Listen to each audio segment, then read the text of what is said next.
मेरी बहनें, आप सबका यहाँ पे बहुत बहुत स्वागत।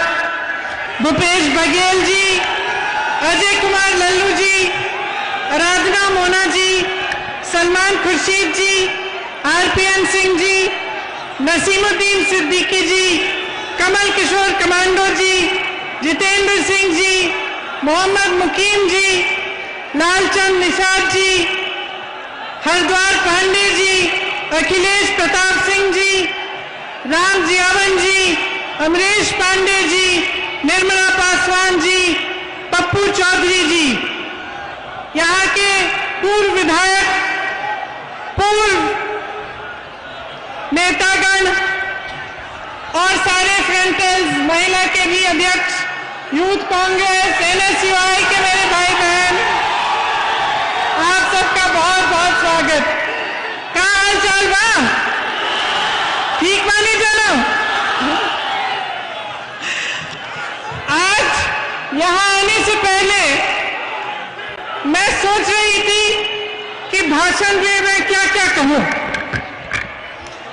मैंने सोचा कि जब जब चुनाव आता है, नेता आपके सामने आते हैं भाषण देने, तो जो सत्ता में होता है वो आपको ये सपना दिखाता है कि आपका जीवन अब बहुत ही अच्छा बन गया है। जो विपक्ष में होता है वो आपको ये गिनाना चाहता है कि सब खराब है, क्या गलत है, क्या हुआ, क्या नहीं हुआ। तो सच्चाई क्या है? जो सत्ता में है, जो आपको वो सुनाते हैं, जो विपक्ष में है वो सुनाते हैं। क्या सच्चाई है? देखिए, पिछले 2 सालों में उत्तर प्रदेश में मैं काफी घूमी हूं, भ्रमण किया है मैंने, और मैंने अपने देश के बारे में एक सच्चाई समझी। मैंने ये समझा कि ये आस्थाओं का देश है। हम अपने देश में आस्था रखते हैं, धरती पर आस्था रखते हैं, अपनी मेहनत में आस्था रखते हैं, अपने धर्म में आस्था रखते हैं और अपने नेताओं में भी आस्था रखते हैं। हम जब अपने नेताओं में आस्था रखते हैं तो हम ये आस्था रखते हैं कि हमसे जो कह रहे हैं, जो हमारे लिए करने जाएंगे, वे सच्चाई से, समर्पण के साथ और निष्ठा के साथ करेंगे।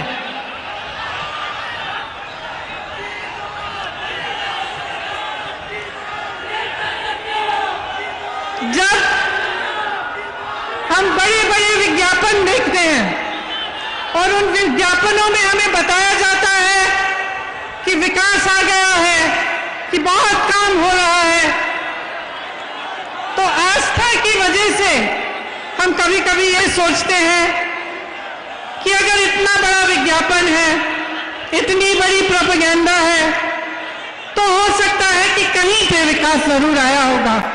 शायद मेरे द्वार पे नहीं आया, लेकिन कहीं और तो जरूर आया होगा। अगर प्रधानमंत्री जी कह रहे हैं, मुख्यमंत्री जी कह रहे हैं, तो कहीं इस बात में सच्चाई होगी। इसी तरह से जब हम प्रधानमंत्री जी को अपने 8,000 करोड़ के हवाई जहाज में इटली जाते हुए देखते हैं, तो हमारे मन में ये बात आती है कि शायद हमारे देश की शोभा बढ़ा रहे हैं। लेकिन देखिए, सच्चाई आप जी रहे हैं। मैं जहां जहां जाती हूं तो ये जो इश्तिहारों में, विज्ञापनों में देखती हूं, इससे एकदम अलग एक आसमान जमीन के फर्क की सच्चाई में देखती हूं। मैं कुछ महीनों पहले प्रयागराज में बसवाड़ा गांव गई थी। एक निषादों का गांव है। जब मैं वहां गई तब पुलिस और प्रशासन ने निषादों की नाव जला डाली थी। बहुत ही संकट में थे गांव वाले, मुझे तट तक ले गए दिखाने के लिए कि कैसे बेहाल कर दिया था उनके नावों को, किस तरह से राख बना दिया था। नाव निषादों की मां होती है, उनकी जीविका होती है। आप जानते हैं कि अगर किसी का अधिकार है नदी पे तो निषादों का अधिकार है। इस सरकार ने वो अधिकार छीना, इस सरकार ने उनको पीटा। जब उन्होंने आवाज उठाई कि हमारी नाव को ऐसे जलाया क्यों, तो उनको पीटा और उनको प्रताड़ित किया। इसी तरह से जहां जहां मैं जाती हूं, मैं लखीमपुर खेरी गई, आप सबने देखा होगा लखीमपुर खेरी में जिस तरह से किसानों की हत्या की गई और उनकी बिल्कुल सुनवाई नहीं हुई, उस तरह से सरकार ने दिखाया कि उसकी असलियत क्या है, कि जो बड़े बड़े विज्ञापन हैं, जो बड़ी बड़ी बातें होते हैं, उसकी असलियत, उसकी सच्चाई क्या है। उन्होंने दिखाया कि किस तरह से किसानों की इस देश में बिल्कुल सुनवाई नहीं रही। आज अगर किसान प्रताड़ित है, त्रस्त है, तमाम समस्याओं से जूझ रहा है, तो सरकार उसकी इतनी भी मदद करने के लिए तैयार नहीं है। इसी तरह से आप किसी भी वर्ग को लीजिए, दलितों को लीजिए, बुनकरों को लीजिए, पिछड़े वर्ग को लीजिए, कोई भी गरीब हो, अल्पसंख्यक हो, ब्राह्मणों के साथ भी भयंकर शोषण हुआ है। गुरु गोरखनाथ जी के विचारों से ठीक विपरीत योगी आदित्यनाथ जी का शासन चल रहा है। गुरु गोरखनाथ जी कहते थे, मन में रहीना, भेद न कहीना, बोलिबा अमृत वाणी, अगिला अग्नि होएवा हे अवधू, तो आपन होएवा पानी। लेकिन आज ये सरकार जनता के प्रति आग उगल रही है, हर रोज जनता पर आक्रमण कर रही है। आप लखीमपुर खेरी को देखिए तो आगरा को देखिए, जहां पे 30 दलितों को उठाकर 3 दिनों के लिए पुलिस के थाने में रखकर निर्ममता से मारा, पीटा। मैं उस परिवार से मिली, उस लड़की से मिली जिसके पति की हत्या उसके सामने पुलिस ने मार मार के की। जो उसने मुझे बताया, मैं यहां इस मंच पे दोहरा भी नहीं सकती कि क्या दृश्य उसको देखना पड़ा। और उसका 1 महीने का बच्चा, अभी भी दूध पीने वाला बच्चा है, उसके लिए कोई सहायता नहीं आई सरकार की तरफ से। उसी तरह से जहां जहां मैं जाती हूं, मैं सिर्फ यही दुख देखती हूं कि जहां संकट है, जहां मुश्किल है, जहां संघर्ष है, वहां सरकार अपना चेहरा दूसरी तरफ कर लेती है और मदद नहीं करती। आप किसान हैं, आपने अभी बताया बघेल जी से कि धान के लिए आपको कितना मिलता है। बघेल जी ने कहा कि कांग्रेस की जहां सरकार है छत्तीसगढ़ में, वहां 2500 का मिल रहा है। खाद, खेती, फसल सब बड़े बड़े उद्योगपति, खरबपतियों के हाथों में दे दी गई है। आज खाद के लिए लाइन में खड़े होकर लोग मर रहे हैं। कल मैं ललितपुर गई थी, परसों, वहां 4 लोगों के पास गई, 4 घरों में गई मैं। 2 लोगों ने आत्महत्या की क्योंकि खाद की लाइन में खड़े थक गए, खाद नहीं मिली। 2 लोग ऐसे थे जो खाद की लाइन में खड़े हुए, घर नहीं जा पा रहे थे, खाना खाने के लिए, पानी पीने के लिए, क्योंकि लाइन छूट जाती, वहीं पे दम तोड़ दिया उन्होंने। जब मैं उनके परिवारों से मिली, घर में मैंने देखा कुछ नहीं था, सिर्फ कर्ज में डूबे हुए थे, 3-4 लाख रुपयों के कर्ज में डूबे हुए थे। न कोई गैस का सिलेंडर था, न कोई सरकारी मदद थी, कुछ नहीं था, सिर्फ एक कमरा, और उसमें उन जो मर गए थे, जिनका देहांत हो गया था, उनके परिजन रो रहे थे। और ये दृश्य मैं जगह जगह देख रही हूं। यहां पे कहा गया है कि गन्ने की कीमत बढ़ाई जाएगी। मैं पूछना चाहती हूं, आज क्यों कह रहे हैं? 4.5 सालों से क्या किया? 4.5 सालों से क्या गन्ने की कीमत बढ़ाने का मौका नहीं मिला? यहां पे जो चीनी मिलें लगवाई थी कांग्रेस ने, उनको किसने बंद कराया? आपको याद होगा, समाजवादी की सरकारों ने, बसपा की सरकारों ने बंद कराया। और आज वो कहते हैं कि कांग्रेस भाजपा से मिली हुई है। मैं उनसे पूछना चाहती हूं, कहां है वो? कहां है? क्यों नहीं दिखते? जब संघर्ष होता है, जब संकट होता है, तो क्यों नहीं आते आपके पास? सिर्फ कांग्रेस आ रही है, सिर्फ कांग्रेस लड़ रही है। और मैं इस मंच पर खड़ा करके कह रही हूं, मैं मर जाऊंगी, जान दे दूंगी, लेकिन इस भाजपा के साथ कभी मैं कोई मिलावट नहीं करूंगी।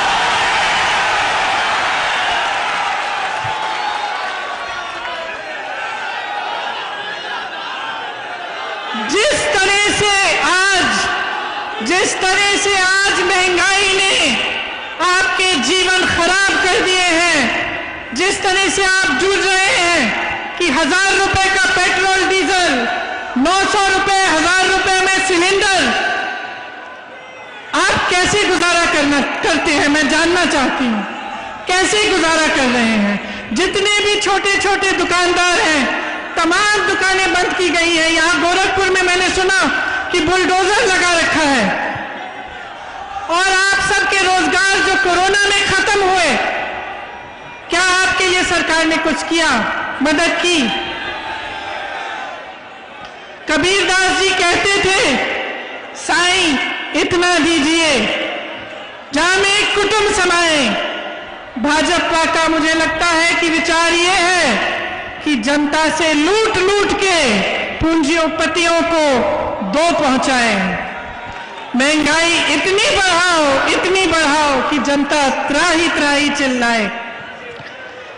आप सब जानते ही हैं कि पिछले 7 सालों में जब से केंद्र की सरकार, भाजपा की सरकार केंद्र में आई है, तब से तमाम परिवारों की आय घटी है।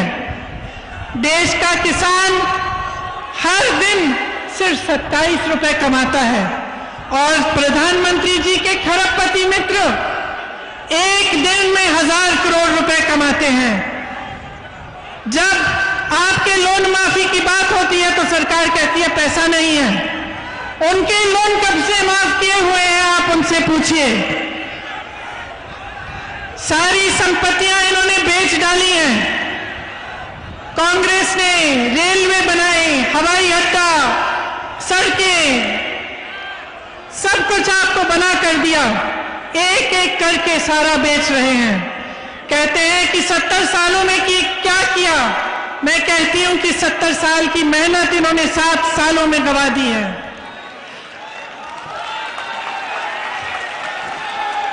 आज का युवा बेरोजगार है। उत्तर प्रदेश में ही 5 करोड़ बेरोजगार युवा हैं। आपको शायद मालूम नहीं होगा, लेकिन 3 युवा हर रोज आत्महत्या करते हैं बेरोजगारी की वजह से। 10 लाख सरकारी नौकरियां खाली पड़ी हैं। भर्तियों में जबरदस्त भ्रष्टाचार है। यहां गोरखपुर में भी विश्वविद्यालय की भर्ती में बहुत भ्रष्टाचार हुआ।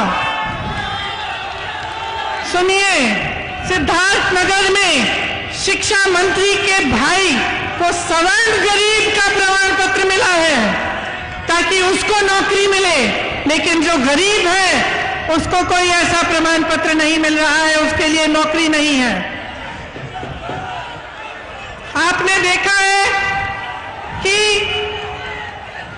हर जगह अपराधियों का तांडव है।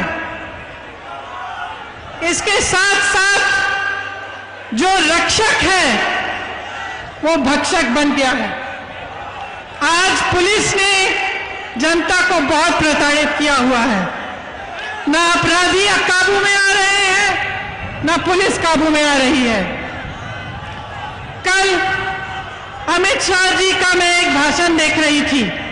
गृह मंत्री हैं, वो कह रहे थे कि अब उत्तर प्रदेश में अपराधियों को ढूंढना पड़ता है तो दूरबीन की जरूरत पड़ती है, लेकिन उनके साथ में कौन खड़ा था? उनके साथ में कौन खड़ा था? उनके साथ अजय मिश्रा टेनी खड़े थे जब वो ये कह रहे थे। मैं कहना चाहती हूं, दूरबीन छोड़िए, चश्मे लगाइए। आपके साथ मंच पे खड़े होने वाले के बेटे ने किसानों के साथ क्या अत्याचार की है, उसके खिलाफ कार्रवाई करिए।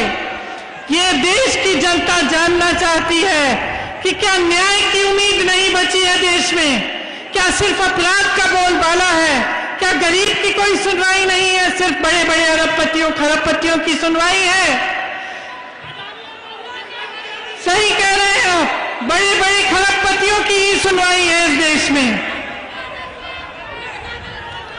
आपने बार बार ये देखा है, लखनऊ में विवेक तिवारी को पुलिस ने गोली से मारा। कानपुर के एक व्यापारी मनीष गुप्ता यहां आए थे गोरखपुर, उनको होटल से उठाकर पुलिस स्टेशन में ले जाके मार डाला। उनकी पत्नी ने मेरे से पूछा, मैं क्या करूंगी, मैं क्या करूंगी? मैंने फोन पे उनसे बात की। उन्होंने कहा, मेरी सहायता कौन करेगा, मुझे न्याय कौन देगा? मैंने आगरा की बात की, वहां अरुण वाल्मीकि के परिवार को इस तरह से उन्होंने मारा पीटा, वो बात मैं आपको सुना चुकी हूं। तो आप बताइए, जब जनता में इस तरह के संकट आते हैं और जनता को ये समझ में आ जाता है कि उसकी सुनवाई नहीं है, कि सरकार उसके लिए खड़ी नहीं हो रही है, उसकी मदद के लिए नहीं है, तो देश और प्रदेश में क्या होता है? जो आस्था नेताओं में होती है वो हिलती है, और जब वो आस्था हिलती है तब आपकी एक बहुत बड़ी जिम्मेदारी होती है कि आप प्रश्न पूछें। आप ये पूछें कि ये हमारे साथ क्यों हो रहा है। जो आपने वादे किए, जो आपने मंच पे खड़े होकर हमें बताया, उसके बारे में आप क्या कर रहे हैं? अब मेरी बहनों को देखिए, बहुत सारी मेरी बहनें यहां आई मेरी बातों को सुनने के लिए, किस तरह से संघर्ष करती हैं। एक महिला का जीवन संघर्ष का जीवन होता है। घर पे संघर्ष करती है, बाहर जाती है, खेती करती है, घर आकर सबके लिए खाना पकाती है, देखभाल करती है, सबका तमाम संघर्षों का सामना खुद करती है। महिलाओं पर जिस तरह से अत्याचार उत्तर प्रदेश में हुआ है इन 5 सालों में, वो आप मेरे से अच्छी तरह जानते हैं। उन्नाव में आपने देखा क्या हुआ। एक लड़की के साथ अपराध किया, अत्याचार किया, उसको जला दिया गया। दूसरी को के खिलाफ ऐसी साजिश की कि जब वो केस सुनने के लिए जा रही थी सड़क पे, उसका एक्सीडेंट करा दिया गया। हाथरस में आपने देखा क्या हुआ। हाथरस में ये परिस्थिति बनी कि उस महिला के परिजन उसको देख भी नहीं पाए, उसकी जब चिता जलाई गई। पुलिस प्रशासन ने उसकी चिता जला डाली। महिलाओं को अपनी लड़ाई खुद लड़नी पड़ेगी। गोरखपुर में भी जब एक लड़की ने पिता का पिटाई करते हुए वीडियो बनाया तो उसको गोली मार दी।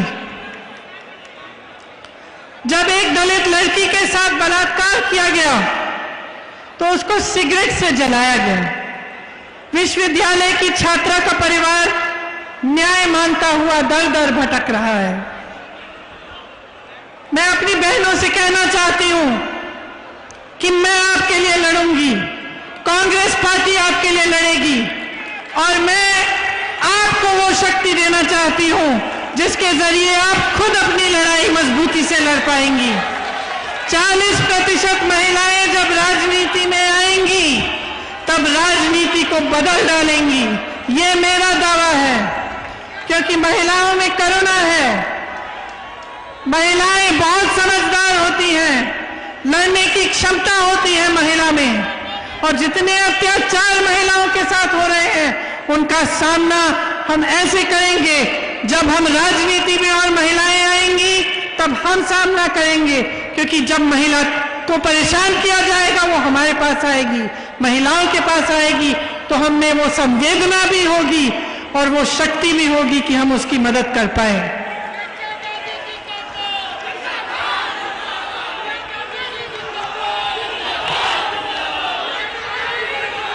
यहाँ पे जो जल भराव की समस्या है, आपने देखा होगा कि मुख्यमंत्री बनने से पहले जब भी ये समस्या उठती थी तो योगी जी आते थे, लेकिन जब से मुख्यमंत्री बने हैं तो हवाई जहाज में चढ़ के चले जाते हैं, लेकिन आपकी समस्याओं को सुनने नहीं आते। जिस तरह से इनकी सरकार ने जन जन की रोजी रोटी खत्म की है, ये आप अच्छी तरह से जानते हैं। कोरोना के समय जिस तरह से सरकार ने आक्रमण किया पब्लिक पे कि जो ऑक्सीजन मांग रहा था उसके खिलाफ कार्रवाई की गई, उसको कहा गया कि तुम्हारी जमीन जब्त कर देंगे। जो परेशान था, जो हॉस्पिटल का वीडियो निकलता था कि अस्पताल में परेशानी है, तो उस हॉस्पिटल को दबाया जाता था, वहां जाकर प्रताड़ित किया जाता था। मदद नहीं आई, सहायता नहीं हुई, कितने लोगों की कोरोना से मौत हुई। आपने देखा कि नदी में लाश किस तरह से बह रही थी, लेकिन सरकार की तरफ से कुछ मदद नहीं आई। जिनकी रोजी रोटी कोरोना की वजह से भी छिन गई, आज तक उनको सहायता नहीं मिली है। कांग्रेस पार्टी ऐसे कमजोर परिवारों को 25,000 रुपए की नकद आर्थिक सहायता देगी।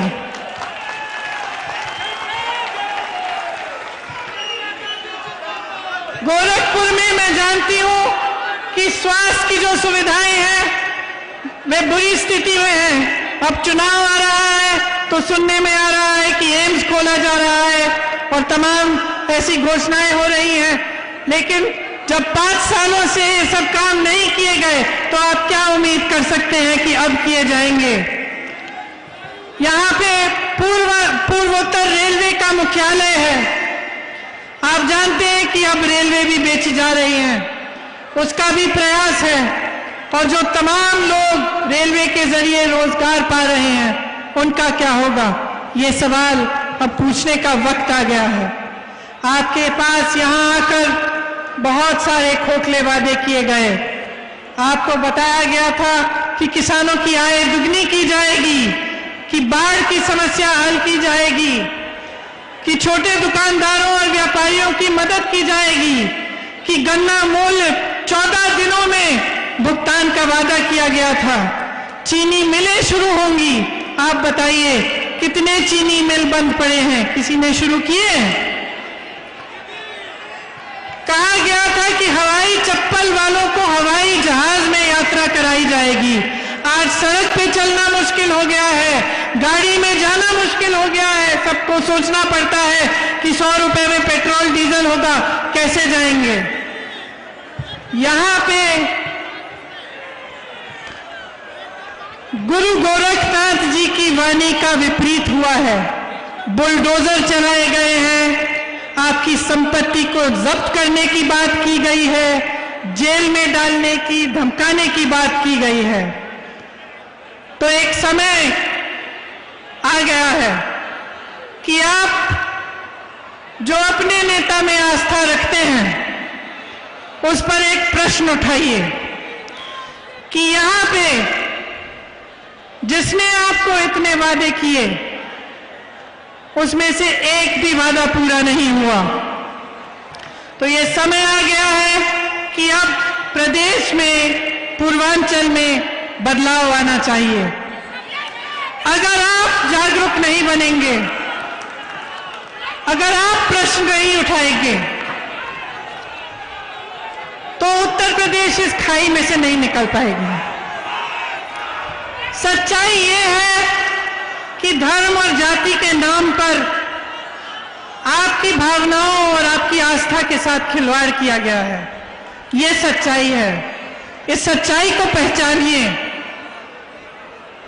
इस सच्चाई को पहचानिए कि एक नेता का सबसे बड़ा धर्म सेवा होता है।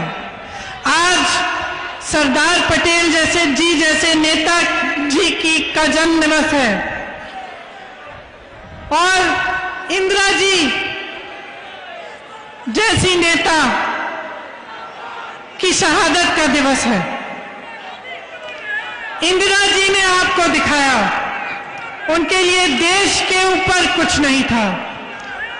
उन्होंने इस आस्था के लिए, जो आस्था आपने उनमें रखी थी, इस आस्था के लिए अपना जीवन दिया। वो कभी पीछे नहीं हटी। उनको मालूम था कि उनकी हत्या होने वाली थी। आज के दिन जब मेरे भाई और मैं स्कूल जा रहे थे, रोज जाने से पहले हम अपनी दादी जी से मिलने जाते थे। आज ही के दिन उन्होंने मेरे भाई से कहा कि बेटा, अगर मुझे कुछ हो जाएगा तो रोना मत। उनको मालूम था कि उनकी हत्या हो सकती थी, फिर भी वो कभी पीछे नहीं हटी। उनके लिए आपकी आस्था से बढ़कर इस देश, इस दुनिया में कुछ नहीं था।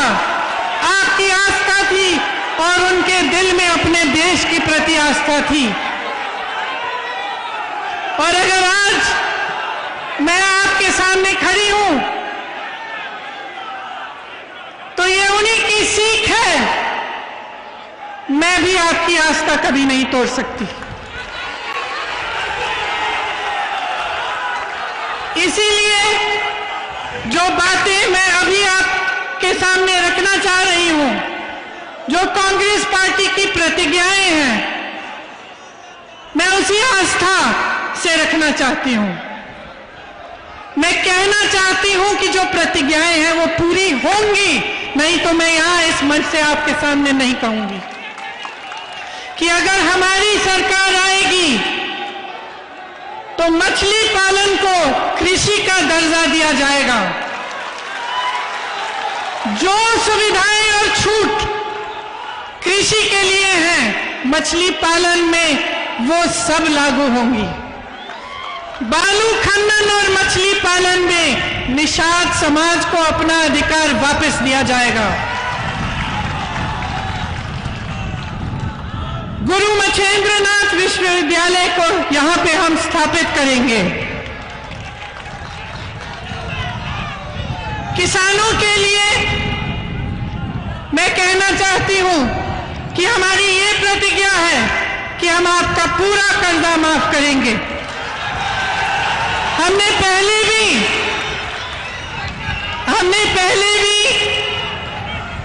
ऐसी प्रतिज्ञा की थी और आप जानते हैं कि 72,000 करोड़ रुपए का कर्जा हमने माफ किया था कांग्रेस पार्टी के सरकार ने। किसानों के लिए गेहूं और धान 2500 पर क्विंटल में खरीदा जाएगा और गन्ना किसानों के लिए 400 रुपए। यहां मैं जानती हूं कि गन्ना का किसान बहुत ही परेशान है। मैं ये भी जानती हूं कि अन्ना पशु की बहुत ही समस्या है और जिस तरह से हमारी सरकार ने छत्तीसगढ़ में इस समस्या को सुलझाने की पूरी कोशिश की है, उसी तरह से यहां पे अन्ना पशु की समस्या सुलझाने का हम काम करेंगे।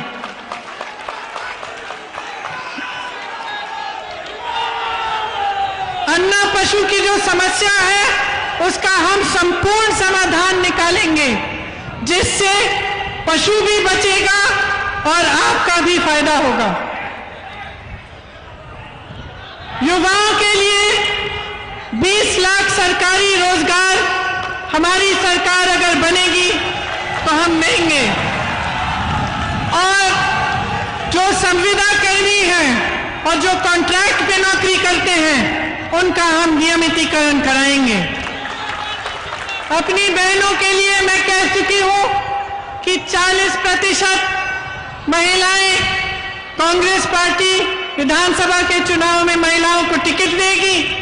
इसके साथ साथ जो 12वीं पास छात्राएं हैं उनके लिए मोबाइल फोन मिलेगा, स्मार्टफोन मिलेगा और जो स्नातक पास है उनके लिए स्कूटी मिलेगी। मेरी बहनें, आपको भाजपा सरकार ने कहा था मिलेगा। उसके बाद उन्होंने सिलेंडर के दाम ऐसे उठा दिए कि आपको वही एक सिलेंडर अगर मिला तो मिला, उसके बाद नहीं मिल पाया। हमारी सरकार आपको साल में 3 सिलेंडर मुफ्त देगी। आप मेरे दिल के बहुत करीब हो, आपके लिए सब कुछ। आप जब सरकारी बस में यात्रा करेंगी तो आपकी यात्रा मुफ्त होगी। आंगनबाड़ी और आशा बहुएं दिन रात काम करती हैं, उनको कम से कम 10,000 रुपए का मानदेय मिलेगा।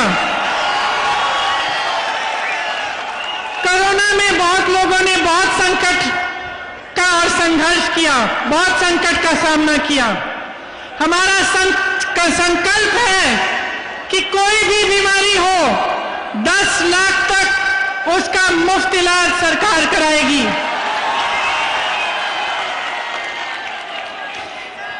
अंत में मैं कहना चाहती हूं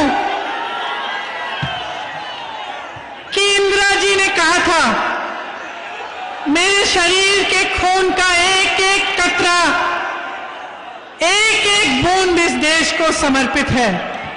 उन्होंने कहा था कि मेरे खून का एक एक कतरा इस देश को जीवित करेगा।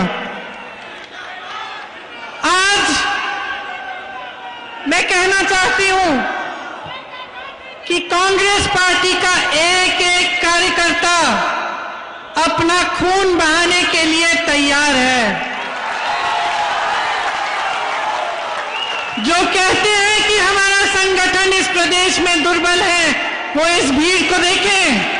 ये हमारे संगठन की भीड़ है, ये हमारे संगठन की ताकत है।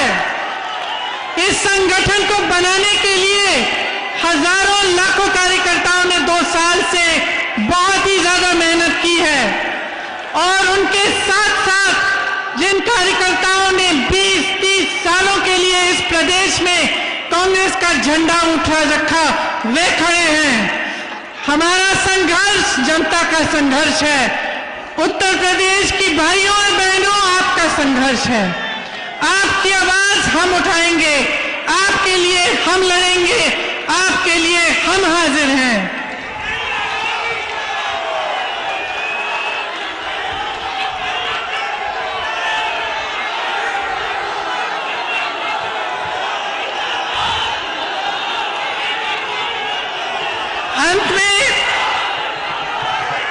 अंत में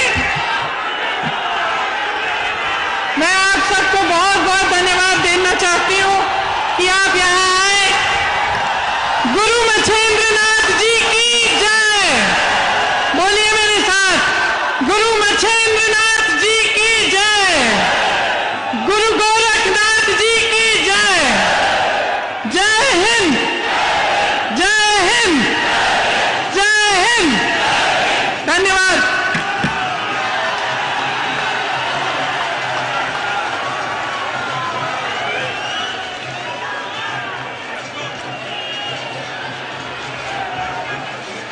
हेलो, आशुतोष तिवारी जी आप आइए। और आज इस प्रतिज्ञा रैली में आए हुए